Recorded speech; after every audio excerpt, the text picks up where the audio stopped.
अध्याय का कल प्रारंभ किया कर चुके हैं। आज उसी क्रम को आगे बढ़ा रहे हैं।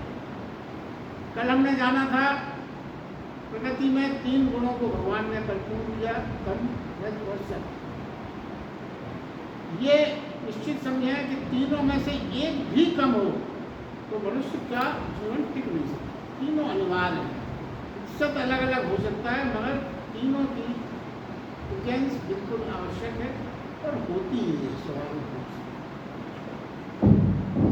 अब मूल बात समझने की यह है, इन तीनों गुणों में से किसी एक से भी जुड़ जाने पर जीवात्मा अपने वास्तविक स्वरूप को नहीं पहचान पाता, क्योंकि वास्तविक स्वरूप तो तीनों के पार है।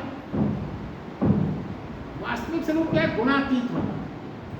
आत्मा का जो वास्तविक स्वरूप है, शरीर स्वरूप है, तो परमात्मा का अंग है गुणातीत होना। एक से भी यदि जुड़ गई आत्मा, देखिए चेतनता भगवान ने, परमात्मा ने शरीर जो जड़ है उसमें प्रवेश किया तो दोनों का संयोग हुआ तो जीवन शुरू हो गया। अब ये पूरी जो गूढ़ आध्यात्मिक बात है इसको बहुत सरलता से भी समझा जा सकता है। देखिए है क्या, जब आत्मा शरीर में आई तो पहले तो यह है कि वो टिक ही नहीं सकता, व्यक्ति सन्यासी हो जाएगा यदि उसको किसी बंधन में न बांधा गया। तो जैसा कल बात हुई थी कि वो जो भी आए, आत्मा आई तो उनको गुण नहीं थे, तो वो जरा भी होश आया वो सन्यास मिल गया। ब्रह्मा जी बहुत चिंतित जी क्या है भगवान, सृष्टि बनाई इसलिए थोड़ी थी कि वो सब सन्यासी हो जाए। तो परमात्मा ने फिर एक गुणों की रचना की, 3 गुण, तीनों गुणों का समावेश प्रगति में किया और शरीर ने प्रगति से वो अपने में धारण किए कि जीवात्मा उनमें से एक में बंधी, एक गुण में भी बंधेगी तो फिर वो भूल जाएगी। ये बात समझने की, इसका क्या मतलब है? देखिए हम आत्मा जानते हैं मगर हम ही एक शब्द का और इस्तेमाल करते हैं, पुण्य आत्मा। हम ही एक शब्द का इस्तेमाल करते हैं, पाप आत्मा करते हैं। ये बड़ी साधारण सी बात है जो बोलचाल में हम हमेशा इस्तेमाल।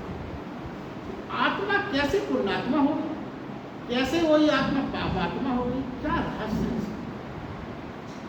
आत्मा तो पवित्र है, भगवान का अंश है, फिर उसके साथ भी पाप आत्मा, पाप कैसे जुड़ गया, पुण्य कैसे जुड़ गया? क्योंकि वो तो बंधन है, पुण्य नहीं बंधन। तो उसका कारण है, देखिए कारण यह है कि भगवान ने जो एक ही चीज मनुष्य को दी है, कर्म करने की स्वतंत्रता, विचार करने की स्वतंत्रता। आप और हम जैसे भी कर्म करेंगे वैसे ही विचार मस्तिष्क में आ जाएंगे। अगर आप तो आप विचार कर सकते हैं साधारण से, जैसे भी कर्म आप पुण्य से मोटिवेटेड कर्म करेंगे तो मस्तिष्क में आपके पुण्य के विचार चलेंगे, और अगर विचार और पाप से मोटिवेटेड कर्म किया तो कर्म की स्वतंत्रता है, वो आप कर सकते हैं, कुछ नहीं, उसमें परमात्मा का कोई इंटरफेरेंस नहीं होता। तो क्या होगा, जैसे आपके कर्म होंगे वैसे ही विचार आपके मस्तिष्क में आ जाएंगे। तो वैसी जो आपके यहाँ उपलब्धता होगी मस्तिष्क में, उसी से तो आत्मा जुड़ेगी। ये आपके ऊपर है, क्योंकि गुणों से जुड़ना, तमोगुण, रजोगुण, सतोगुण, जिसकी भी परसेंटेज आपके विचारों में, मस्तिष्क में, आपके कर्मों के आधार पर निर्मित होंगे वो विचार। और एक बात और कही गई है कि आप इन तमोगुण, सतोगुण, रजोगुण की परसेंटेज आप अपनी साधना से, अपने सत्संग से बढ़ा भी सकते हैं, और परिस्थितियों वसी होता है वो आगे आएगा। तो क्या है कि जैसे ही वो जीवात्मा किसी एक गुण से जुड़ी फिर वो अपने वास्तविक स्वरूप को भूल जाता है। एक बात जो बार बार अपन ने पढ़ी है, समझी है, वो ये है कि हम ये भूल जाते हैं कि हम शरीर नहीं है, हम आत्मा है। क्यों भूल जाते हैं? इसलिए भूल जाते हैं कि जैसे ही जो भी चैतन्यता के संदेश हमको अंदर से तो प्राप्त होते हैं, हम अकेले शरीर के रूप में तो कुछ सोच नहीं सकते। तो पहले अगर हम शरीर ही हैं, आत्मा नहीं है, ये जो है मैसेज जिसमें आज 98% लोग यही मानते हैं कंसेप्ट बहुत कम है, कुछ लोग समझते हैं। वो कैसे पैदा होता है, वो कंसेप्ट कैसे पैदा होता है? पहले आत्मा जो गुणातीत थी उसने शरीर से इन गुणों से जोड़ा, तो वो आत्मा ही भूल गई अपने रूप को। वो जीवात्मा के रूप में उन गुणों से जोड़ को, जो अभी कहा गया, अपने वास्तविक स्वरूप को न पहचान पाई थी। जब आत्मा ही अपने स्वरूप को नहीं पहचान पाई तो उसी से तो हमें चेतनता की महसूस नहीं। तो हम भी फिर क्या है, अपने को शरीर मानने लगे। तो जो मैं कौन हूँ, क्या हूँ, मेरा वास्तविक स्वरूप आत्मा है, ये पूरा एक अपने आप में एक साधना प्रारंभ करने की आध्यात्मिक, ये प्रारंभ करना क्यों, और यही सब आध्यात्मिक पूरा खेल है, जिसको अगर शुरू से कर्म के बंधन से पूरा जोड़ के अगर आप समझोगे तो ये बड़ा गूढ़ लगता है। बहुत सरल है, इसमें कोई ऐसी बहुत बड़ी कठिनाई नहीं है यदि हम इसको ठीक से समझ पाए। और तम और तो आपको पिछली बार कल भी बताया था, तम चाहिए ठहराव की शक्ति, ठहराव बहुत आवश्यक है। तम ना हो तो दुनिया में कोई चीज़ ठहरेगी। ठहरने की जो फोर्स है वो तम है। इतनी गति हो जाएगी कि सब और तो चिंता हो जाएगी। कितना दौड़ोगे आप, दौड़ने में तो रुकने की शक्ति भी तो चाहिए। और फिर आप क्या है, और इसको मृत्यु तत्व कहा गया है, तम को मृत्यु तत्व कहा गया। क्यों? क्योंकि मृत्यु ही सबके ठहराव की पराकाष्ठा, मृत्यु ही ठहराव की पराकाष्ठा, इसलिए तम को मृत्यु तत्व कहा गया। इसीलिए क्या है, जो तामसिक व्यक्ति होता है, तामसिक गुणों से भरपूर, वो मरा मरा सा रहता है, आलस में, प्रमाद में, मतलब मरा मरा सा। जैसे आपने बोलचाल में कहे ना कि कोई बहुत आलस है, लेटे, क्या मरे मरे से लेटे कहते हैं अपन, हमारे अपन क्या है, बोलचाल में इतना सहज हो गया है, उसको आध्यात्मिक रहस्य को अपन पकड़ लेता है। और उसका मतलब यही है, मरा मरा सा कहने का मतलब यह है कि वो व्यक्ति तमो गुणों का अधिकार हो गया है। ये क्या है, जब तक हम आध्यात्मिक रहस्य को रोज की बोलचाल और रोज की जो हमारी भाषा है उससे जोड़ेंगे तो बहुत चीज़ें अपने आप सिद्धांतिक रूप से हमारे समझ में आएंगी। अब देखिए क्या है, और रज क्या है, जो गति दे जीवन को। रज में हमेशा गति, तीव्रता, शक्ति, रज की शक्ति, सत, तम और रज के मध्य में संतुलन करने वाला तत्व। रज और तम में संतुलन करने वाला तत्व वो है सत्य, संयम है। दो विरोधी तत्व रज और तम के मध्य अनिवार्य संतुलन से दो विरोधी तत्वों में भी एक संगीत पैदा करने की क्षमता सत्य में। अब ये जो वाक्य बोला गया इसको बहुत समझने की कोशिश। देखिए, जब दो विरोधी तत्व होंगे तो हमेशा उनमें लड़ाई होना चाहिए। बड़ी छोटी छोटी बातें हैं, अब आप अपने जीवन से समझें रोज। भाई कोई दो विरोधी हैं, तो उन विरोधी में जब भी वो मिलेंगे आमने सामने, हम तू में होगी, कुछ ना कुछ ऐसी बात होगी जो संघर्ष की श्रेणी में मानी जाएगी। तो तम और रज दोनों विरोधी है, क्योंकि तम है विश्राम की प्रमाद का गुण और रज है गति, दोनों विरोधी हैं। अब इन दोनों विरोधियों के बीच में अगर संतुलन बना दिया जाए, ऐसा संतुलन रहना चाहिए। संतुलन का मतलब यह है, रज भी ये कहे कि भाई मुझे तेरी आवश्यकता है, तू अगर मुझे विश्राम के लिए उपलब्ध नहीं होगा तो फिर कल मैं कैसे काम कर पाऊंगा। और तम भी ये कहेगा कि भाई बहुत विश्राम हो गया, अब तू थोड़ी सी अपना एक्टिविटी कर, इससे ज़्यादा मैं विश्राम करूंगा तो मैं मृत्यु के पास चला जाऊँ, क्योंकि वो मृत्यु का गुण। ये जो दोनों के बीच में सामंजस्य, ये देखिए कितना बड़ा ज्ञान इसमें है कि कितने भी दो विरोधी हों उनके बीच में भी सामंजस्य बिठाया जा सकता है। ये बात इसमें मूल तत्व ये छुपा है। ये ना समझें अगर दो विरोधी हैं तो वो तो फिर झगड़ा ही होगा ना।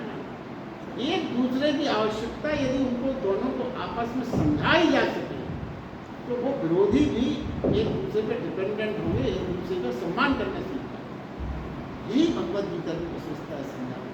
तो सत्य क्या करता है, दो विरोधी तत्वों को भी एक दूसरे के प्रति अच्छी भावनाओं को पैदा कर देता है। इसीलिए कहा गया कि दो विरोधी तत्वों में भी एक संगीत पैदा कर देने की क्षमता सत्व गुण। ये क्या है देखिए, ये किसी किताब में आपको लिखी नहीं हुई, और ये क्या, यदि आप इस तरह से चिंतन करोगे चीज़ों को तो ये सब बातें बिल्कुल सहज लगने लगती हैं। इसीलिए इन सब बातों को खाली अगर आपने बहुत गहराई से सोचा है, बड़ी गूढ़ बात है, मैंने कोई गूढ़ नहीं है, हमारे जीवन में रोज घटित हो रही है। अब देखिए एक बात जो और है, रज का और तम का बंधन जो समझ में आता, सत्य का बंधन समझ में नहीं आता। तो सत्य कैसे बंधन हो गया? सत्य तो बड़ा हमको अच्छा लगता है कि सत्य से जुड़ना तो बड़ी महान कार्य हो गया अगर हम सत्य गुण से जुड़ गए। मगर वो कहते हैं गुणातीत का मतलब क्या हुआ? तीनों गुणों से परे। तो तीनों गुणों से परे का मतलब तीनों बंधनों से परे, तो सत्य भी बंधन माना भगवान ने। तभी तो ये बात हुई, नहीं तो ये कह जा सकते थे कि रजो और तमो से मुक्ति और सत्य गुणों को ठीक है, इससे कोई बात नहीं। और वो क्या कहते हैं? सत्य का बंधन। देखिए क्या है इसका रहस्य समझो। सत्य से ज्ञान और सुख पैदा होता है। जब आप सत्य गुणी होंगे तो क्या आपको उपलब्धि होगी? पहली उपलब्ध होगी ज्ञान, दूसरी उपलब्ध होगी सुख प्राप्त होगा सत्य गुण के तरफ। फिर क्या होगा? मैं ज्ञानी हूँ, मैं सुखी हूँ, ये भाव पैदा हो जाएगा। और जैसे ये भाव पैदा हुआ तो ये भाव आपके अंदर अहंकार का सृजन होगा। ये कारण है। देखिए हम और आपने देखा साधु बहुधा अहंकार से युक्त हो जाते हैं। साधुओं में अहंकार बहुधा ऐसा होता है कि अहंकार से युक्त हो जाता है। और फिर क्या है? सत्य एक सुख देता है, ये तो ज्ञान की बात, सुख देता है। और सुख की अंतिम परिणति, अंतिम मंजिल स्वर्ग है, मोक्ष नहीं है। क्योंकि सुख से कौन मुक्त होना चाहे? सुख यदि आपको प्राप्त हो रहा है तो उससे मुक्ति होने की आप कैसे कल्पना कर सकते हो? तो फिर आप सुख से बने रहना चाहते हो, वो बंधन हो गया। तो जैसे ही बंधन पैदा हुआ तो फिर आपको मोक्ष से तो आप अलग हो गए ना, स्वर्ग तक आप पहुंच सकते। मोक्ष की गुंजाइश नहीं है, ये स्पष्ट बताया गया। देखिए क्या है, स्वर्ग में सभी सुख है, और सुख से भला कौन तादाद तोड़ना चाहेगा? तोड़ना चाहिए। आज आप चूंकि आपको कोई कितना भी लेक्चर दे रही है सुख से तादाद तोड़ो, इतने मजे में जीवन चल रहा है, आप कहते सुख से तादाद कोई नहीं तोड़ सकता, बहुत कठिन है। इसलिए मोक्ष की राह पे चलना असंभव हो जाता है। स्वर्ग में, स्वर्ग की बात हो रही, स्वर्ग के सुख आप कल्पना कर सकते हो। स्वर्ग का मतलब तो मानसिक अवस्था है। संसार, अब देखिए संसार और स्वर्ग में फर्क क्या है? संसार में दुख है, स्वर्ग में तो सुख ही सुख है। यहाँ सुख और दुख दोनों, यहाँ सुख और दुख दोनों में दुख ज्यादा है। यहाँ पे जो सुख भी है वो दुख देने वाले माने, मगर वहाँ की बात अलग है। और हम और आप देखिए जो संन्यास में देखें तो यहाँ के सुखों से जब हमको लगने लगता है कि ये इनका थोड़ा सा कमी है, तो हम तप करते हैं, साधना करते हैं, तपस्या गाय के लिए करते हैं, स्वर्ग मिल जाए। स्वर्ग में क्या विशेषता है भाई? क्यों मिल जाए? चश्मे बह रहे हैं, अप्सराएं नाच रही हैं, अरे तो आपके मन में क्या भाव आया? यहाँ हो रहा है, मगर यहाँ आपको लगता है कि ये कम है, वहाँ का बहुत आनंद है, विशाल है। तो देखिए आप, इसलिए ये बिल्कुल एक यथार्थ है, सुख की परिकल्पना है। तो जब उस परिकल्पना को पाने के लिए, जैसे आपसे कोई कहे कि इस प्रोजेक्ट में या इस बिजनेस में बहुत आप तो कमा रहे हैं, उससे 50 गुना कमा सकते हो, तो आप जुट जाओगे और इस तरह आपका ध्यान कम हो जाएगा। तो क्या है देखिए, संसार में क्या है? देखिए संसार में दुख है, और दुख से हर कोई तादाद तोड़ना चाहे। जैसे स्वर्ग में सुख, वहाँ सुख से तादाद कोई नहीं तोड़ना चाहता, और संसार में दुख है, दुख से हर कोई तादाद तोड़ना चाहता है। तो अगर संसार में यदि आप हैं तो आपको समझा दिया जाए कि देखिए दुख अलग है, शरीर अलग है, ये सब अलग है, आप फर्क मान लो। तो क्या है, इसीलिए जब आपको ये समझाया जाए कि आप अलग हैं, दुख अलग है, मतलब शरीर अलग है, भाव अलग है, तो आप फौरन समझ जाएंगे। और जैसे ही आपने समझा तो मोक्ष का द्वार आपके लिए प्रशस्त हो। इसीलिए देवता मनुष्य जन्म को पाने के लिए तरसते हैं, क्योंकि मोक्ष का रास्ता खाली और खाली संसार से ही मिलता है। आपने सुना होगा कई जगह, तो आपको कभी आश्चर्य नहीं लगा? ये देवता मनुष्य बनने के लिए तरसता है सृष्टि में, क्यों? इसका कारण ये है, हम खाली देखिए, मेरा जो अपना तरीका है वो ये है कि अगर किसी ने कह दिया तो क्यों एकदम से क्यों मान लिया? समझ में तो आना चाहिए। अपन के देवता को बहुत ग्रेट, और अब वो संसार में है, मनुष्य होने के लिए तरसते। हम तो सब देवता बनने के लिए परेशान हैं, साधना कर रहे हैं, तब कर रहे हैं कि हम देवता के वाले गुण हम में आ जाए, देवता हो जाए। वो देवता ही चाहे कैसा रिवर्स सा लगता है। और उसका कारण यही है, खाली और खाली सृष्टि संसार में ही मोक्ष का रास्ता है, क्योंकि यहाँ पर ही हम शरीर अलग और भाव अलग, इसकी परिकल्पना यही संभव। कहते हैं तीनों गुणों का प्रकाश करने वाला निरंकार निर्मल सत्य गुण बहुत निर्मल वाला है। ये निर्मल होने के कारण सुख की और ज्ञान की आसक्ति से बंध जाता है। सत्व गुण का बंधन यही है कि सुख और ज्ञान की आसक्ति, देखिए जिससे आपको आनंद प्राप्त होगा उसकी आसक्ति पैदा हो जाएगी। ज्ञानी है आसक्ति हो जाएगी, ज्ञान से सुख है तो सुख से आसक्ति है। सुख और ज्ञान की यह आसक्ति ही अहंकार को जन्म दिया। जैसे ही आसक्ति हुई वैसे ही अहंकार का जन्म हुआ। कृष्ण भगवान कहते हैं तीनों गुणों के बंधन से जो पार उठ जाए वही व्यक्ति परम ज्ञान के अनुभव कर पाता है, जिसे मैं तुझसे फिर से कहूँगा। पहले तो उन्होंने समझाया, अब वो बता रहे हैं। क्या बता रहे हैं? हे अर्जुन, राग रूप रजोगुण की कामना और आसक्ति से हुआ जाओ। राग रूप रजोगुण से की कामना से की आसक्ति से हुआ जाओ, कामना और आसक्ति से हुआ जाओ। और सर्व दयावानियों को मोहने वाले तमोगुण अज्ञान से उत्पन्न हुआ जाओ। वह जीवात्मा को प्रमाद और आलस्य और निंदा नींद से बांधता है तमोगुण, क्योंकि हे अर्जुन सत्व गुण सुख में लगाता है, रजोगुण कर्म में लगाता है और तमोगुण ज्ञान का आच्छादन करके अर्थात ढककर प्रमाद में लगाता है। देखिए सत्य से उपजे सुख को बारे में फिर से वो बताया इस श्लोक में।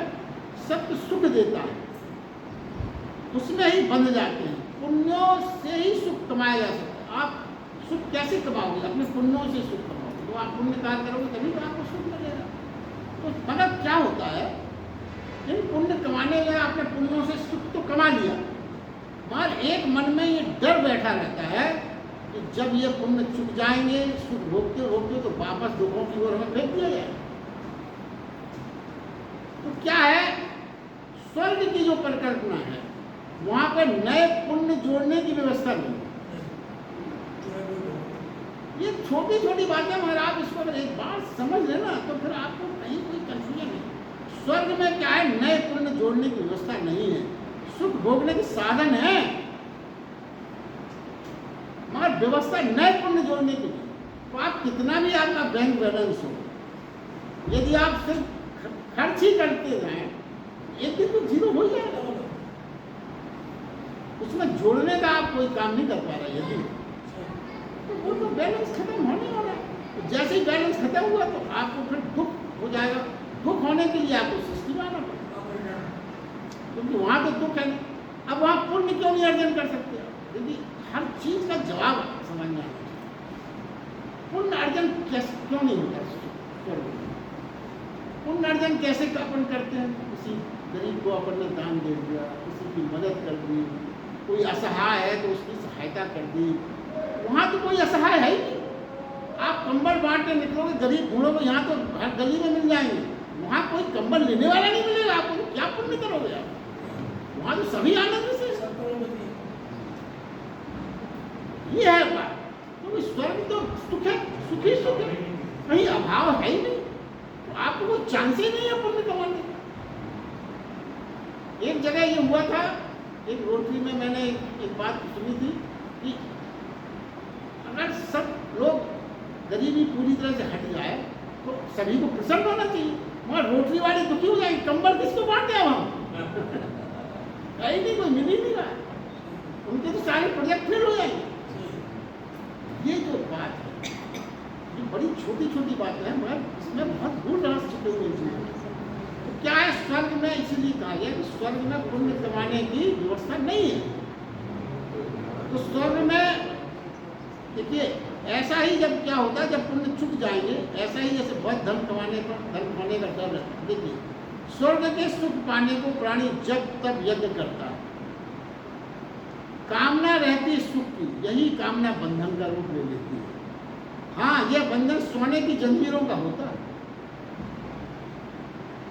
ये बंधन तो है हमारे सोने की जंजीर, बड़े खुश, पर होता तो बंधन ही है। आपको सोने की जंजीर से बांध दिया जाए तो ही बंधे तो आप हैं, लोहे की से बांधा जाए तो सोने की से बांधा तो क्या फर्क पड़ जाएगा, बंधन तो है ही। वो तो मोक्ष तो कामना मुक्ति साधना का ही परिणाम है। मोक्ष की कामना भी ना हो, मात्र साधन करें तो मोक्ष घटित होता है। मोक्ष की कामना करने को भी मना किया गया, मात्र साधन करते रहे आप तो अपने आप मोक्ष घटित होगा। मोक्ष घटित हो इस कामना के साथ की गई साधना का परिणाम भी नहीं मिलता। देखिए क्या है, जिससे सुख मिल रहा हो, भले ही वो स्वर्ग ही हो, स्वाभाविक रूप से उससे लगाव पैदा होगा। जिससे सुख मिल रहा है उससे लगाव पैदा होगा, स्वाभाविक है। सुख है हम आसक्ति से बन जाते हैं। जहाँ जिससे सुख मिल रहा है बड़ा स्वाभाविक है कि उसके प्रति आपको लगाव पैदा होगा ही होगा। जैसे ही लगाव पैदा हुआ तो फिर आसक्ति हो गई, आसक्ति से बंद हो गया। अब रजोगुण में क्या है, रजोगुण में समझें कि इसी आसक्ति और कामना जो आपको वहाँ पैदा हुई, रजोगुण उत्पन्न होता है क्यों, कामना पूर्ति के लिए प्रयास करना पड़ेगा। उस प्रयास करने के लिए आपको दौड़ना पड़ेगा, गति चाहिए, दौड़ चाहिए, यही रजोगुण है। कामना पूर्ति के लिए आप दौड़ेंगे तो रजोगुण व्यक्ति क्या है, रजोगुणी व्यक्ति क्या है, सर्वदा फल पर नजर रखता है। पहले वो अपना टारगेट फिक्स करता है कि हमें वहाँ ये पाना है, पहले फल पे उसकी पहले नजर होगी। और ऐसा व्यक्ति कर्म में वर्तमान में रस नहीं ले पाता, उसका पूरा रस कहाँ है, फल पर। पुलिस वाला कभी तो वो दौड़ रहा है भाई, उसको दौड़ना है, दौड़ रहा है क्योंकि उसने फल टारगेट अपना वो पाना चल रहा है। फिर अपना वर्तमान में दुखी कर लेता है।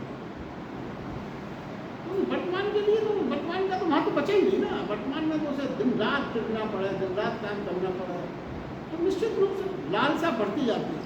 जिंदगी भर दौड़ते रहो, मंजिल आगे बढ़ती जाती है, ये भी मुख्य बात है। देखिए जिंदगी भर दौड़ते रहो, लालसा बढ़ती जाती है, आगे बढ़ती जाती है और मिलने का तो प्रश्न ही नहीं पैदा होता। देखिए एक जो मुख्य बात है, एक सूत्र है, पूरा फल कभी किसी को मिल ही नहीं सकता। पूरा फल आप कहोगे क्यों नहीं मिल सकता, पूरा फल मिलने में क्या दिक्कत है, क्योंकि हमें जो फल मिला उसे हम पूरा मानते ही नहीं है। प्रॉब्लम ये नहीं है कि पूरा फल नहीं मिल सकता, इसलिए नहीं मिल सकता कि जो फल हमें मिल जाता है उसको हम पूरा आज तक हमने कभी मानेंगे, हम तो उसको हमेशा अधूरा देते हैं। बड़ा वाला फल, वो फल जो हमें मिल चुका वो तो हमेशा अधूरा है हमारे लिए। इसीलिए वो कहते हैं कि पूरा फल कभी मिल ही नहीं सकता, क्योंकि हमें जो मिला उसे हम पूरा मानते ही नहीं। ये मुख्य सूत्र है। जैसे भगवान कहते हैं ये जो फल की आसक्ति है यही रजोगुण का स्वभाव है। रजोगुण अपना सुख, अपना विश्राम सब छोड़ देता है, नाम कमाना है, कुछ करके दिखाना है, ये भाव रहता है। तो रजोगुणी पुरुष संसार में होगा, जो राजनेता है वो हमेशा रजोगुणी है। जितना बड़ा नेता उतना ही रजोगुणी, तो उसे नाम कमाना है, यश कमाना है। अब तीनों गुणों की प्रमुखता होने पर क्या मनोदशा होती है, देखिए श्री कृष्ण भगवान ये कहते हैं, देह अभिमानियों को मोहने वाले तमो गुणों का अज्ञान से उत्पन्न हुआ है। ये उन्होंने देह अभिमानियों को मोहने वाले तमो गुण को अज्ञान से उत्पन्न हुआ ज्ञान। अब यहाँ अज्ञान से उत्पन्न हुआ ज्ञान जो मोहने वाले तत्व है तमोगुण, अज्ञान क्या है, यहाँ पर अज्ञान का मतलब जानकारी होने का भाव नहीं है, जानकारी नहीं, ये नहीं है यहाँ अज्ञान का मतलब। यहाँ अर्थ है आत्मज्ञान का ना होना। आत्मज्ञान का ना होना ही अज्ञान है, यानी अपने को न जानना, यही सबसे बड़ा अज्ञान माना गया है। देखिए इसमें जो भी बुद्धि होती है, इसमें ऐसे व्यक्ति जो तमोगुणी है, जो अपने को नहीं जान पाते, तो वो क्या होता है, उनकी जो बुद्धि है उससे भी अपने आलस को सही सिद्ध करने में लगाते। कभी कभी बड़े ज्ञानीपन की बात करेगा, वो है तो भयंकर तमोगुणी, आलस में डूबा हुआ, मगर अपने आलस को सही सिद्ध करना है उसको, तो अपनी जो भी उसकी बुद्धि है वो तर्क में लगाता है। क्या बोलेगा वो, क्या करने में क्या सार है, करके क्या कर लोगे, सब भगवान करता है, पत्ता भी नहीं हिलता उसके बिना, तो हम क्यों हिले, उसकी इच्छा है। अब ये क्या है, आपको उसकी बात जो और क्या कहता है, बुद्धि से यही कहेगा करने में क्या सार है, करने से क्या मिलने वाला है, प्रभु की इच्छा होगी तो मिल जाएगा, नहीं इच्छा होगी तो नहीं मिलेगा, हम क्यों परेशान हो। आप उसकी बात सुनोगे तो लगेगा बड़ा ज्ञानी है भाई, बड़ा ज्ञानी, विज्ञान की बात कर रहा है, कोई ज्ञानी वानी नहीं। और यही संसार में ज्यादातर होगा, लोग अपनी कमजोरियां छिपाने के लिए बड़े तर्क देते हैं, जैसे बहुत ज्ञानी हो रहे हैं, बहुत बड़े बड़े ज्ञानी की बात करेंगे, और ये सब सच्चाई नहीं है, तो वो कभी सुखी नहीं हो सकते, क्योंकि उनका बेस जो है कमजोर है। वह अपनी रजोगुणी की ऊर्जा, जो रजोगुण की भी उनके अंदर ऊर्जा है, उसको भी ऐसे नियोजित करेंगे कर्म न करना। यदि कर्म करेगा तो उतने ही जो उसे आलस की ओर ले जाए। कौन से कर्म करेगा, जो आलस की ओर ले जाए, भरपेट भोजन, भरपेट वो उल्टी सीजन खाना पीना, तरह तरह के और चीज़ों में भाग लेना, नाच गाना शराब।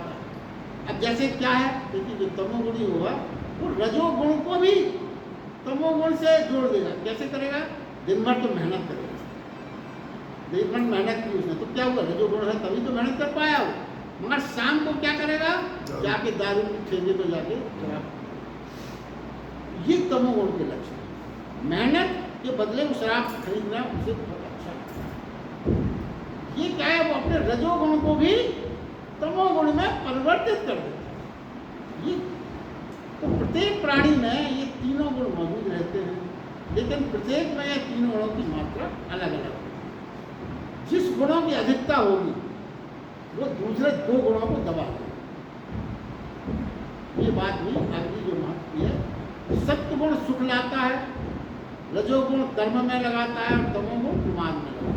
ये बिल्कुल सरल व्याख्या है, इससे सरल व्याख्या क्या हो सकती है, तीनों गुणों की।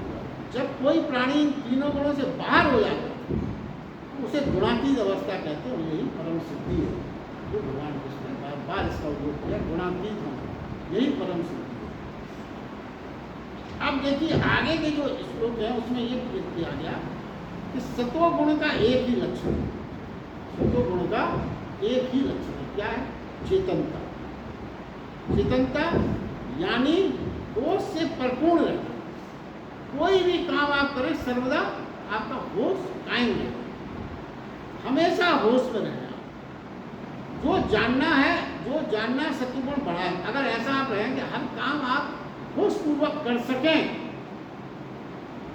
कभी भी आपको कोई संशय ना हो, आपका होश हमेशा जागृत रहे, कभी भी आपको दुविधा ना हो, अगर ऐसा जीवन आप जी रहे हैं तो इसका मतलब ये मान के चलें कि आपके अंदर सत्वगुण है, सत्वगुण की अधिकता है। कार्य देखिए यहाँ पे क्या है कि इसके लिए काम का कोई मतलब नहीं। कई लोग सोचते हैं काम जब बड़ा नहीं, काम छोटा कर रहे हो या बहुत बड़ा कर रहे हो, इसका कोई अर्थ नहीं है। होश पूर्वक तो शुभ है और सत्वगुण से समावेश, होश पूर्वक होना चाहिए, काम छोटा बड़ा नहीं, काम कुछ भी हो, इवन तो यहाँ तक प्रावधान के काम ना भी कर रहे हो आप तो भी यदि आप होश में है, विचार भी आप होश में, आप काम नहीं करोगे तो विचार करो, विचार करने में भी आपका होश कायम रहे, क्योंकि विचार करना भी तो एक बहुत बड़ा चिंतन है ना, आपका डायरेक्शन क्या होता है उससे आगे की लाइफ, उसको भी होश पूर्वक ही करें। देखिए क्या है, गीता का जो एक विशेष संदेश है भगवत गीता, अलग करता है और चीज़ों से, क्या है देखिए उसको समझें। धार्मिक कुछ लोग, अधिकतर लोग क्या कहेंगे, अच्छे काम करो, सेवा करो तो तुम सात्विक हो जाओ, अच्छे काम करो, सेवा कार्य, जैसे ईसाई धर्म में सेवा को ही महत्व दिया, तो वो सात्विक हो जाएगी। मगर भगवान कृष्ण कहते हैं अच्छे को कोई जगह ही नहीं है उनके किसी तरह से अच्छे। वो कहते हैं होश पूर्वक चाहे कुछ करो या ना भी करो तो भी सात्विकता पैदा हो, होश पूर्वक करो कुछ भी। और देखिए इसका अर्थ ये नहीं है कि सात्विक प्राणी अच्छे काम नहीं करता, ये मतलब नहीं है। आप ये सोचो कि सात्विक प्राणी कोई अच्छे काम ही ना करे, मगर क्या है, बल्कि सात्विक प्राणी ही अच्छे काम कर सकता है। जो व्यक्ति सात्विक होगा वो अच्छे कर्म वही कर पाएगा। मात्र अच्छे कर्म और सेवा करने से सात्विक नहीं हो सकते आप। देखिए इसका आगे और अगर सोचे, जैसे आपने मंदिर बनवा दिया, आपने धर्मशाला बनवा दी, एक किसी सेठ ने मंदिर बनवाया, आपको लगा कि इसका नाम बहुत बुरा, हम धर्मशाला छोड़ दें, धर्मशाला बनवा दिया। अब उसमें कोई सात्विकता है? ईर्षा बस, द्वेष बस आपने नहीं बनाया।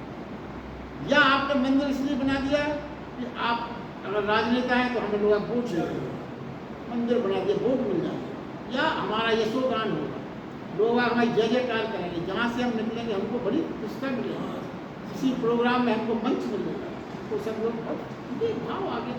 तो ये भाव आप में सात्विकता पैदा नहीं कर रहा है, अहंकार पैदा कर रहा है, आपके अंदर ईर्ष्या द्वेष के भाव पैदा कर रहा है। कर्म तो देखने में बहुत अच्छा है कि मंदिर बनाया, वो कहते हैं ना ना ना, उसका कोई मतलब नहीं है सात्विकता से। अगर आप सात्विक हैं तो फिर तो आप काम करोगे तो अपने आप अच्छे करोगे। पहले आपके विचार अच्छे हों, पूरा तरह से आप सात्विक हों। तो देखिए सात्विकता मात्र अच्छे कर्म से नहीं आते, लेकिन अच्छे काम मात्र सात्विकता से ही आते हैं। यह भ्रांति है कि सेवा करो, दीनों का हित करो, कल्याण करो तो साधुता, यही साधुता के लक्षण है, यही साधुता और सेवा धर्म है। देखिए वो क्या कहते हैं, यथार्थ और सत्य ये है कि धर्म सेवा है लेकिन सेवा धर्म नहीं। धार्मिक होंगे तो सेवा जो होगी वो अपने आप हो जाएगी, मगर आप खाली सेवा हो तो आप धार्मिक हो जाओगे ऐसा आवश्यक है। कोई सेवा साध ले तो धार्मिक नहीं हो जाएगा, सेवा भर साध लो आप तो जरूरी नहीं कि आप धार्मिक हो जाओगे, मगर यदि आप धार्मिक हो तो आप जो भी करोगे वो सेवा हो जाएगी। तो बहुत छोटी छोटी सी बातें हैं, मगर इसके पीछे बहुत गहरे सत्य छिपे हुए हैं। देखिए प्रत्यक्ष ये है, देखिए, और देखिए अपन ने महसूस करें, आप आज़ादी की जब अपनी लड़ाई शुरू हुई थी तो जितने सेवक थे उस समय हम सेवा ही तो कर रहे थे जब लड़ाई चल रही थी। तो जब क्या हुआ, जब लड़ाई की स्वतंत्रता मिल गई तो सारे सब क्या हो गए, जितने सेवक थे बड़ा सेवा कर रहे थे, उन्होंने तो बड़ा फुल परसों उन्होंने सेवा को बड़ा संघर्ष किया, मगर जैसे ही वो आज़ादी मिली शासक बन गए, वो कब सब क्या हो गए, शोषक। तो वो सात्विक नहीं थे, सेवा जरूर कर रहे थे। क्यों? अगर वो सात्विक होते तो शासक बनने के बाद भी वो शोषक नहीं हो सकते थे, और सारे जो भी हो गए वो सब शोषक हो गए। सेवा से धार्मिक हो गए होते तो शोषण नहीं कर सकते थे। ऐसा अपन आज देख रहे हैं, सभी तो शोषण कर रहे हैं, जितने भी नेता बने हैं सब शोषण कर रहे हैं जनता। तो क्या है, ये सेवा शासक बनने का साधन है। ये जो उनकी सेवा है वो सात्विकता की वजह से नहीं है, बल्कि शासक बनने का साधन है। और अगर इसको सरलता से समझें तो किसी व्यक्ति की आपको यदि गर्दन दबाना तो क्या करना पड़ेगा? सबसे सरल बात क्या है, पैर दबाने से प्रारंभ करो। सूत्र देखिए, किसी की गर्दन दबाना हो तो पैर दबाने से प्रारंभ करो, और पैर दबाने पर ये नेता सेवक बन के फिर आपको जब नींद लग जाएगी पैर दबाते दबाते तो फिर गर्दन दबाना बड़ा सरल हो जाएगा। यही हो। और अगर सीधे सीधे आप गर्दन दबाने का प्रयास करोगे तो बड़ा खतरा है। सीधे सीधे यदि आप गर्दन दबाने का प्रयास करोगे तो बड़ा खतरा हो जाएगा। तो ये जो नेताओं की सेवा है इसी टाइप की है। कुछ और ये तो क्या है, अगर देखिए ये सेवा इसी टाइप की है। दबाना तो मैं गर्दन है, और शुरू कहाँ से कर रहे, पैर दबाने से। और पैर दबाने से शुरू की, जहाँ आप नींद में आए आपको बड़ा विश्वास हो गया, ये तो भाई बड़ा विश्वसनीय है हमारा, और जहाँ आपने उसका विश्वास किया और आप नींद में आए तो उसने आपकी गर्दन तोड़ दी। यही होगा। मतलब क्या है, देखिए फर्क क्या है। जो धार्मिक प्राणी हो उसके हृदय में करुणा हो, उसके हृदय में प्रेम हो, वो स्वाभाविक रूप से जागृत होती है। तो फिर क्या है, जब करुणा होगी, दया होगी, प्रेम होगा, एक दूसरे के परमार्थ के भाव होंगे, तो सेवा स्वतः घटित हो जाएगी, कुछ करनी नहीं पड़ेगा। जो व्यक्ति धार्मिक होगा, हृदय में उसकी करुणा बसती, प्रेम बसता, फिर तो वो जो भी करेगा वो अपने आप सेवा घटित जाएगी। सेवा के अतिरिक्त वो कुछ कर ही नहीं सकता, उसको कोई आयोजन नहीं करना पड़ता, सेवा के लिए आयोजन नहीं करना पड़ता। कैंप लगा रहे हैं, ये कर रहे हैं, वो कर रहे हैं, क्या है वो। तो मैंने तो बहुत चीज़ें आपने भी देखी होंगी, ये बांटना है, वो बांटना है, बांटना है, किसको मिल रहा है, क्या करना है, ना भाई वो 500 लोगों को देना, 500 लोग आप किसी तरह निपटाओ, फोटो भी खिंचाओ, चलो हो गया। ऐसा ये चीज़ें और इन दोनों चीज़ों में बहुत फर्क है। देखिए सत्य जब पैदा होता है तो शुभ आचरण अपने आप आता है, ये मूल बात। सत्य जब पैदा होता है तो अपने आप मूल आचरण होता है। अब समझें, हे अर्जुन, रजोगुण और तमोगुण को दबाकर सतोगुण करना, जब आप रजोगुण और तमोगुणों को दबाकर सतोगुण पैदा होता है, आपके जीवन की ऊर्जा की धारा आपके पास है। जीवन की जो ऊर्जा है, जो भगवान ने प्रदत्त की, वो आपके पास है, और साथ ही ये तीनों गुणों का यंत्र भी आपके पास है। ऊर्जा भी है, तीनों गुण यंत्र के रूप में भी आप हैं। अब आप कैसे संचालित करते हैं आपकी ऊर्जा भी है, तीनों गुणों रूपी यंत्र भी आपके पास है। देखिए जब आप बिना साधना के जीते हैं, ये तो सतोगुण बढ़ाने का तरीका है साधना, और जब हर कोई साधना तो नहीं कर पाता, तो जब आप बिना साधना के जीते हैं तो आप नहीं परिस्थितियां निर्धारित करती हैं कि आप किस गुण की ओर आपकी ऊर्जा पाए। परिस्थितियां निर्धारित जीवन में ये नहीं है कि कभी एक ही गुण रहेगा, वो परिस्थितियां निर्धारित करें। जैसे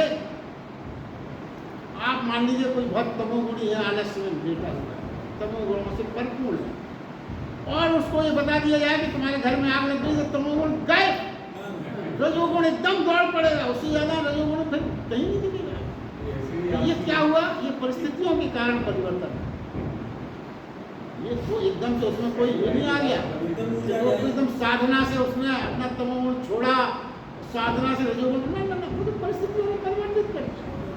और आप देखिए, आप ये तो एक घटना बताई गई, आप अपने को खुद को देखें। हमारा सुबह उठते हैं अपन, सतोगुण सब सभी सतोगुण ही लगेंगे। आप भगवान का नाम ले रहे हैं, सूर्य को नमस्कार कर रहे हैं, नहा धो रहे हैं, पूजा में लग रहे हैं, ओम नमो शिवाय, जब जिसको जो आता है सब करते हैं। तो सुबह आप उठेंगे तो आपको लगेगा कि हम बड़े सतोगुणी हैं। जैसे दोपहर होगी, काम पे जाना है, इधर ये काम वो काम, तो रजोगुण आपका बढ़ जाएगा। और शाम को जहाँ आप आए तो कुछ थोड़ा बहुत सतोगुण होगा, उसके बाद फिर आप जब विश्राम में चले गए, कुछ आयोजन हो गया, कुछ पार्टी हो गई, तो वो सब तमोगुण के लक्षण है, विश्राम हो। कभी कभी सुबह उठने का मन नहीं करता, ये भी है, कभी कभी कुछ लोग ऐसे सुबह उठने का मन नहीं करता, तमोगुण। फिर क्या है, बड़े बेमन से काम में जाना है तो उठना पड़ता है, रजोगुण पकड़ना ही पड़ता है। शाम को फिर मंदिर भजन में फिर तो देखिए ये कहानी, ये जो बात है ना, तब वो परिस्थितियों बस चुन जाता। आपने शायद नाम सुना हो, एक बहुत बड़े फकीर जैन फकीर, जापान के बहुत बड़े फकीर माने जाते। उनकी अपनी जीवनी में उन्होंने लिखा कि मैं फकीर बनने के पहले चोर था। क्योंकि संत लोग अपनी वास्तविकता नहीं, कोई संकोच नहीं चाहिए। वो ये लिखते हैं कि मैं जब चोर था, एक बार उस सम्राट के महल में वो घुस के मैंने कोई बहुमूल्य चीज चोरी की। वो चोरी करके जब मैं निकलने लगा तो कुछ सिपाहियों ने देख लिया ये तो चोर है। अब सिपाही पीछे पीछे वो आ गया, दौड़ लगाई, उन्होंने खुद लिखा, कहानी नहीं है। तो वो जैन फकीर ये लिखते हैं कि जब मैंने देखा कि ये पीछे दौड़ रहे हैं दौड़ते दौड़ते मैंने कुछ गली में ऐसे गया तो बौद्ध मठ दिखा, तो बौद्ध मठ में मैं प्रवेश कर गया।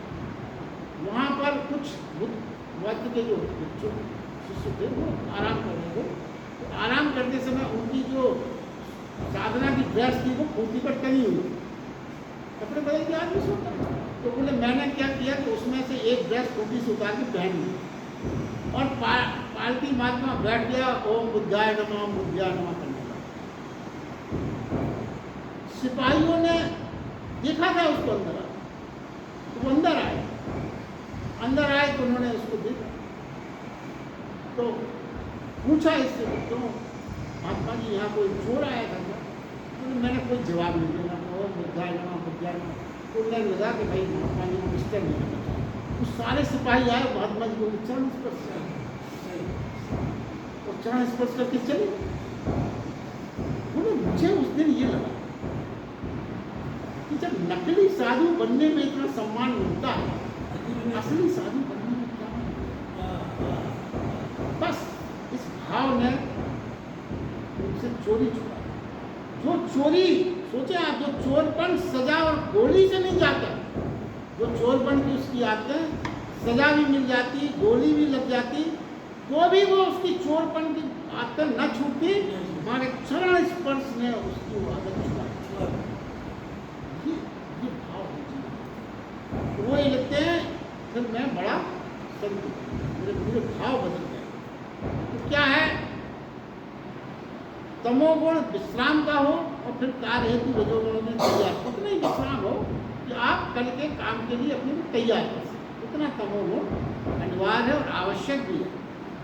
मगर आलस्य नहीं होना चाहिए, वो विश्राम है। विश्राम भी तमोगुण का ही एक रूप है, आलस्य ना हो। आलस्य पूर्णतः बिल्कुल ना हो। रजोगुण बढ़ने पर क्या हुआ, रजोगुण बढ़ने पर वो कहते हैं लोभ और संसारिक चेष्टाएं, स्वार्थ, क्रोध, शांत मन की चंचलता, विषय भोग की लालसा उत्पन्न। तो देखिए अंतिम चरण है वो ये है कि रजोगुण की अंतिम चरण, मतलब रजोगुण जब क्लाइमेक्स होगा तो क्या होगा, आप विक्षिप्त हो जाएंगे। दौड़ कितनी दौड़, विक्षिप्त हो जाता है। कई और देखा नहीं है, कमाने के चक्कर में पूरी विक्षिप्तता आ जाती है। तमोगुणी की पराकाष्ठा तो मृत्यु नहीं है। पराकाष्ठा मृत्यु तो ठहराव है सबसे बड़ा। तो तमोगुणों का जो मृत्यु है और सत्वगुणी का अंतिम चरण है समाधि। ये भगवान ने 3 बातें बताई। तो क्या है देखिए, और छोटा सा ये तो आपने समझा गुणातीत अवस्था में क्या है।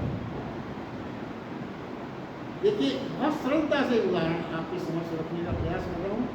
जैसे तेल का दिया आपने जलाया, बत्ती लगाई आपने जलाया, तो सबसे पहले क्या होगा, जो शिखा जो जलती है अग्नि शिखा, वो सबसे पहले तेल को जलाए। तेल कम होना धीरे धीरे प्रारंभ होगा। तो शिखा सबसे पहले तेल को जलाएगी, तेल समाप्त हो जाएगा। तेल समाप्त हो गया तो बत्ती जलना शुरू हो गया। ये हम रोज देखते हैं, वहाँ इसको इस ढंग से नहीं सोचते। पहले तेल जलता है, फिर जब तेल खत्म हो गया तो फिर क्या होगा, बत्ती जलना शुरू हो जाती है। और जब बत्ती भी जल जाती है तो वो स्वयं भी जल के डाल, तीनों चीजें समाप्त। वैसे ही सत्वगुण अग्नि जैसा है, पहले रजोगुण और तपोगुणों को वो जलाता है, जब दोनों जल जाते हैं तो वो स्वयं भी जल जाता है। जब उसकी भी राख हो जाती है तब जो शेष बचता है वही गुणातीत है।